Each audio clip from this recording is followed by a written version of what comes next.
Good morning, everyone. Once again, doctor Swapna Mishra from Fortis hospital Mohali.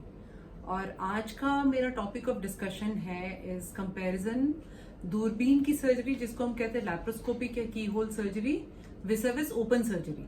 सो ये बहुत सारा, जब भी इवन आजकल के ज़माने में भी जब मैं इंस्ट्रक्शन देती हूँ कि हमें लैप्रोस्कोपिक सर्जरी करनी चाहिए या की होल सर्जरी करनी चाहिए, तो बहुत सारे पेशेंट्स की क्वेरीज ये होते हैं कि नहीं, हाथ वाली सर्जरी करो या ओपन सर्जरी करो क्योंकि वो ज़्यादा बेटर है। सो दिस इज सारे लोगों के लिए इंस्ट्रक्शंस हैं। और ये बता रही हूँ कि हमने ऑलमोस्ट 7 साल हो गए, 7 to 8 years हो गए फोर्टिस हॉस्पिटल में, हमने सारी की सारी ओपन सर्जरी को लैप्रोस्कोपी में कन्वर्ट कर लिया है। हाँ, ऑफ कोर्स सिजेरियन डिलीवरी एक ऐसी सर्जरी है जहां आप दूरबीन वाली सर्जरी नहीं कर सकते। उसके अलावा कोई भी ऐसी सर्जरी नहीं है जिसको आप दूरबीन या लैप्रोस्कोपी के द्वारा नहीं कर सकते ना। इसमें डिफरेंस क्या है, ओपन सर्जरी क्या होता है और लैप्रोस्कोपिक सर्जरी क्या होता है ना। ओपन सर्जरी में आप एक कट देते हो। कट कितना देते हो? ऑलमोस्ट 15 से 20 सेंटीमीटर का बड़ा कट देते हो और उसके थ्रू आप पेट को 6 से 7 लेयर में काट के अंदर जाके अंदर से आप जो भी ट्यूमर है या जो भी ऑपरेशन है करके आप 6 से 7 लेयर्स में स्किन को जोड़ते हो।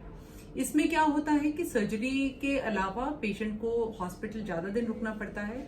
ऑलमोस्ट 5 से 6 दिन हॉस्पिटल रुकना पड़ता है। एंटीबायोटिक की जरूरत पड़ती है, फ्लूइड्स की जरूरत पड़ती है, यूरिन का पाइप 2 से 3 दिन लगा के रखना पड़ता है। और उसके बाद घर में कम से कम 1 महीने का रेस्ट की जरूरत होती है और 1 से 2 महीने का रेस्ट। उसके अलावा आपको कम से कम आपके पर्सनल हेल्प के लिए किसी ना किसी हेल्पर की जरूरत पड़ती है।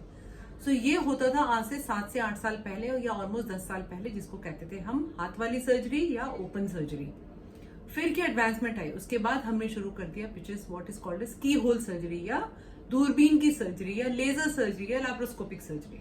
लैप्रोस्कोपिक सर्जरी में हम 4 या 5 होल्स, जिनका होल का साइज आपकी छोटी उंगली से भी आधे साइज का है, उस साइज के 4 या 5 छेद करके हम पूरा का पूरा ऑपरेशन स्पेशल लैप्रोस्कोपिक इंस्ट्रूमेंट के द्वारा कर लेते हैं। सो कोई भी सर्जरी हो, चाहे आपका रसौली हो, चाहे आपके ओवरी में एंडोमेट्रियोटिक सिस्ट हो, चाहे आपको कैंसर हो, बच्चेदानी का कैंसर हो, चाहे कोई भी ऑपरेशन हो, ये सारा का सारा ऑपरेशन दूरबीन के थ्रू हो सकता है। नाउ इसमें क्या होगा, आपके पेट में कोई चीर या फाड़ नहीं होती। 4 या 5 छेदों में सिर्फ छोटे छोटे छेदों के थ्रू सारा का सारा ऑपरेशन हो जाता है। ऑपरेशन के बाद आपका पेशाब का पाइप सिर्फ हम 12 घंटे तक रखते हैं। 12 घंटे तक के बाद आपका पेशाब का पाइप निकल जाता है। ऑपरेशन के 1 या 1.5 दिन के बाद आप अपने घर जाने लायक होते हो। ऑपरेशन के 6 घंटे के बाद आप उठ के चलना शुरू करते हो। घर में आपको किसी हेल्प की जरूरत नहीं है। घर में भी आप अपना उठकर चलना फिरना, अपने काम करना, सारे के सारे जो अपनी रिस्पॉन्सिबिलिटी लेना आप खुद कर सकते हो। हाँ, आप घर के हैवी काम जो पहले करते थे वो नहीं कर पाओगे। आप घर के दूसरे लोगों के लिए आप जो खाना बनाते थे या घर के जो बाकी काम करते थे वो कम से कम आप 7 to 10 डेज तक नहीं कर पाओगे। पर इसके अलावा आप अपना पूरा का पूरा ध्यान रख सकते हो।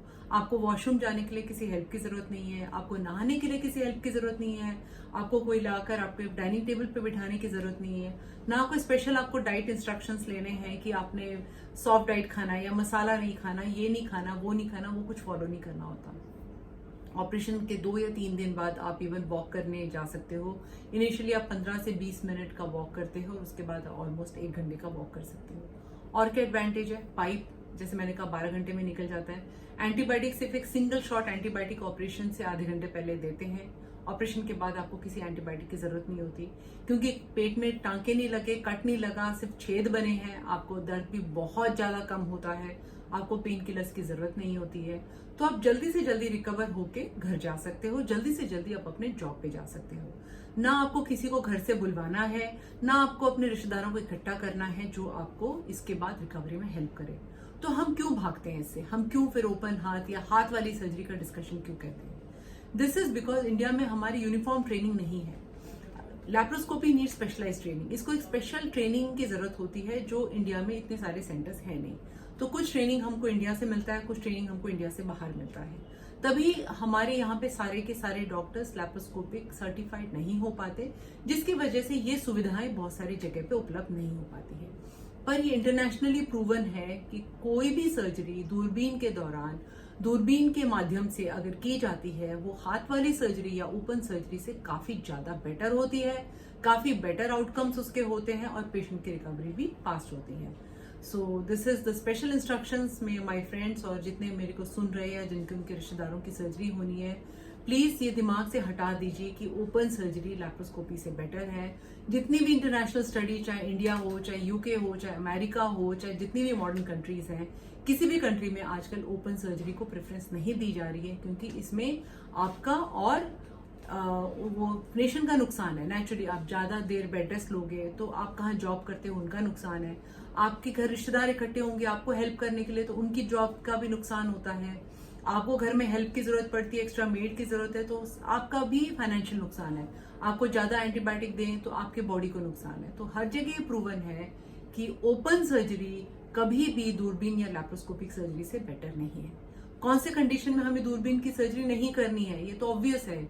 सिजेरियन जब हम कर रहे हैं जिसमें हम बेबी पैदा कर रहे हैं वो हम छोटे छेद से नहीं निकाल सकते, या तो हम नेचुरल वजाइनल डिलीवरी के थ्रू हम बेबी पैदा कर सकते हैं या पेट में कट देकर हम बेबी पैदा कर सकते हैं। उसके अलावा कोई भी ऐसी गायनी सर्जरी नहीं है, चाहे वो कैंसर सर्जरी हो या रसौली की सर्जरी हो या एंडोमेट्रियोसिस हो या आपका बच्चेदानी बाहर निकल रही हो, कुछ भी ऐसा ऑपरेशन नहीं है जो दूरबीन के द्वारा नहीं की जा सकती है।